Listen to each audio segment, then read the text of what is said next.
Hello and welcome to episode 1 of Crime and Deviance for the Sociology Show podcast. In this episode, we're going to think about what is the difference between a criminal and a deviant act, how is crime and deviance relative, how is crime and deviance socially constructed, and also who is the typical victim according to official statistics. So let's start with what is the difference between a crime and a deviant act.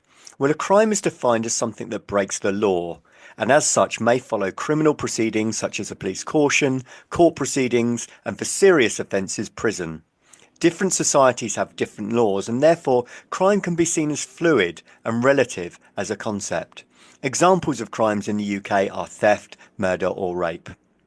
Deviance is a much broader term, and it's something that breaks the informal rules or the norms that are accepted by the majority of a society. For example, burping during a meal is considered a deviant act in some societies, but is socially acceptable in others. Nevertheless, you will not get a fine or go to court or be imprisoned if you did commit a deviant act, as these are dealt with via informal sanctions. So things such as exclusion or shame or gossiping or a glance. These terms can become more complicated as most crimes are deviant, however, not all are. A crime like murder is both against the law and deviant. However, some acts, such as breaking the law to protect the environment or parking on a double yellow line, are criminal but not always seen as deviant. We must remember that what is socially acceptable can be subjective, and therefore we don't all categorise acts in exactly the same way. To clarify, some acts are just criminal, some are just deviant, and others are both criminal and deviant. The key thing for you to remember is a criminal act is something that breaks the law, whereas a deviant act is something that just breaks a norm of society. So let's move on to this idea of relativity. Crime and deviance are relative, and there are 3 factors that you should really try and remember for your exam. And that is that crime is relative to time, place, and person. Let's start with time. What constitutes a criminal act can depend on the time or era in which it took place. For example, the sociologist Foucault shows us that homosexuality was illegal in England and Wales until 1967. After that, it became legal. As we go through time, it also becomes more socially acceptable. In the early 2000s, people of the same sex could have a civil partnership, and by 2013 and 2014, we allowed gay marriage in the UK. So if we were asked, is homosexuality illegal in the UK? Well, it depends what time we're talking about. Pre-1967 it would be, post-1967 it wouldn't be. There are also other areas that have changed. For example, abortion was not legalised in England, Scotland and Wales until the introduction of the Abortion Act in 1967. Driving without a seatbelt was not criminalised in the UK until 1983. So one way in which crime can be seen as relative is due to time or when a crime actually took place. Let's think about place. In terms of place, we can see what constitutes a crime is relative to where you are. Foucault again talks about how an act can change from place to place in his discourse theory.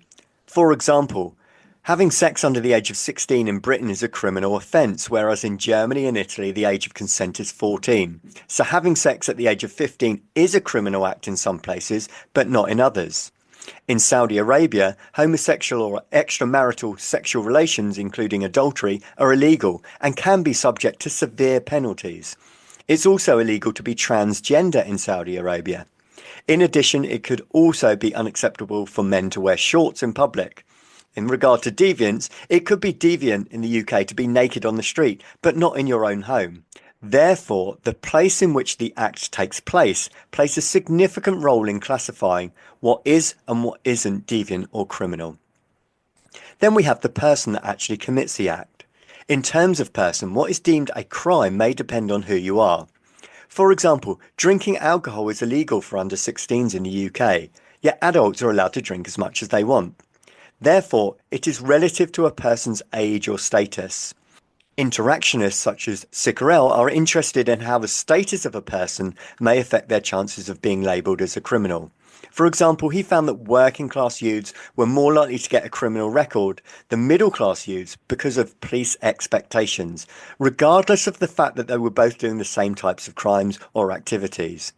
In terms of deviance, it's normal if you were to skip along the street if you're a young child, but if adults started to do it, they would be looked at a little bit oddly. Therefore, what constitutes a crime and deviant act is relative to who you are too. So if you were to get a question on crime being relative, try and remember those three factors: time, person, and place. All of this demonstrates then that crime and deviance is what we call socially constructed, and this means that is created and defined by society. A common sense understanding of crime and deviance is that certain acts are wrong and will always be this way. However, we should open our minds beyond this idea and think what is classified as criminal or deviant is the result of society's definitions and not the actual act itself. Think of a soldier who has to kill in the line of duty. Some people would call them a hero or a heroine for what they did, whereas others would say that they were a murderer. However, some sociologists, such as the interactionist Howard Becker, want us to think carefully about this and ask ourselves, is there really any difference between a soldier and a person in prison for murder? If crime is a social construction, as sociologists believe it is, then we need a fundamental shift away from seeing acts and people as criminal or deviant and start looking at the role of powerful groups like the police, courts and media who define a person's actions as criminal or deviant. So there's another couple of terms that are really useful here to understand, and one is social order and the other is social control. Social order is defined as the general order or conformity to shared norms and values. We don't always recognise this. Look around you and you'll see examples of social order all the time. Students working in the classroom, people in the street, drivers adhering to the rules of the road and so on. Social control is defined as the process by which people are persuaded to obey rules and conform. Agents of socialisation, such as the police and courts, are influential in persuading us to adhere to the rules or suffer the consequences for not doing so. You must remember that there are two forms of social control, and this is really useful to understand. We have informal social control, and this is carried out by agencies such as the media, family, or friends. It's a more subtle form of control and includes both positive and negative sanctions. For example, if someone were to make a comment at you or give you a little glance, they are controlling your behaviour, but in a more subtle and informal way. Formal social control is carried out by agencies specifically set up to control our behaviour, such as the police, the courts and the army. And of course, they can give more severe punishments. As already mentioned, the police can give fines, they can give cautions, and ultimately they can also give prison sentences as well. So let's now move on to the victims of crime. According to official statistics, who are more likely to be victims? When we analyse the data for the crime survey for England and Wales, we can see lots of different variations. For example, with gender, one variation between male and female victimisation shows that males are much more likely to be victims of homicide, that means murder, whereas females are much more likely to be the victims of domestic abuse. However, we also need to consider what we call intersectionality. This is a person's multiple identities, such as their class, their age, their gender, ethnicity, etc., that create different levels of discrimination or privilege. To these findings, the variations within these gender trends and patterns of victimisation change. So let's take victims of homicide and think about gender and age. Variations between male and female homicide rates in England and Wales show that males are 64% more likely to be victims and females at 36%. However, intersectionality, if we apply age to these findings, we can see that female homicide victims were mostly older than males, often between the ages of 25 to 34. Male victims were comparatively younger, with higher proportions within the age of 16 to 24. Therefore, males are more likely to be the victim of murder, but this is more likely to happen between the ages of 16 and 24, whereas female murder victims are less frequent, but more likely to be slightly older between the ages of 25 to 34. Let's compare that to victims of domestic violence. The variation between males and females in domestic violence shows that the proportion of females experiencing domestic violence is around 7.3% of the population. That is around double that of males at 3.6%.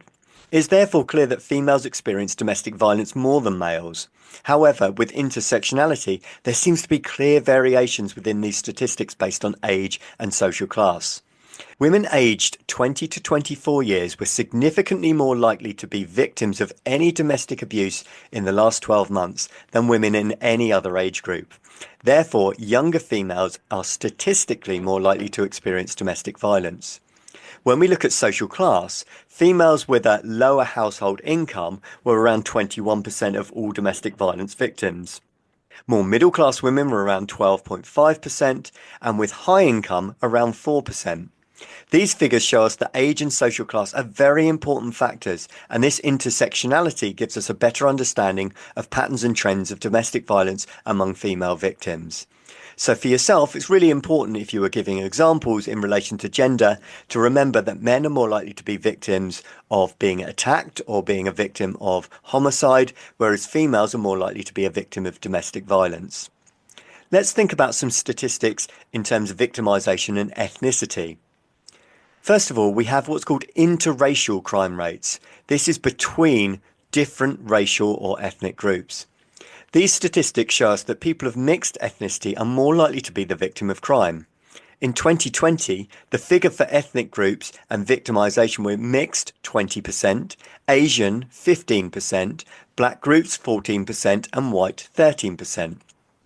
Home Office figures also show that black people are 5 times more likely to be murdered than white people in the UK.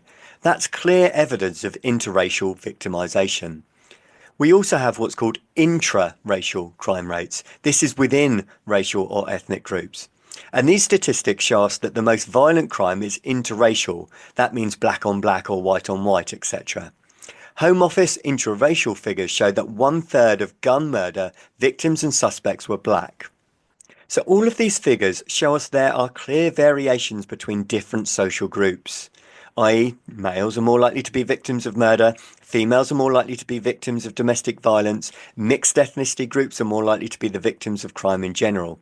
However, it's also important to pinpoint these variations within these trends and patterns, i.e. social class can play a huge significant role in domestic violence. Age can play a role in homicide. Social class plays a role in differing ethnic levels of victimisation. This intersectionality provides a deeper understanding of patterns and trends of victimisation. However, it is also important to note that the crime survey for England and Wales is only one way of measuring crime, and this method does have some weaknesses. It's also important to keep in mind that different sociological perspectives have differing and sometimes contrasting views on crime and victims of crime. For example, Marxists would point out that all proletariats are victims of crime because of the bourgeoisie and due to capitalism, whereas feminists would argue that patriarchy victimizes all females in ways that can be seen as criminal in today's society. So, just to recap, have a think about these areas. Can you now define what is meant by crime? Can you define what is meant by deviance? Could you give an example of a criminal act? Could you give an example of a deviant act? Could you name the 3 factors which make crime and deviance relative? Could you name at least 3 different patterns in relation to victimisation and crime? Thank you for listening to part 1. In part 2, we will look at how crime is measured.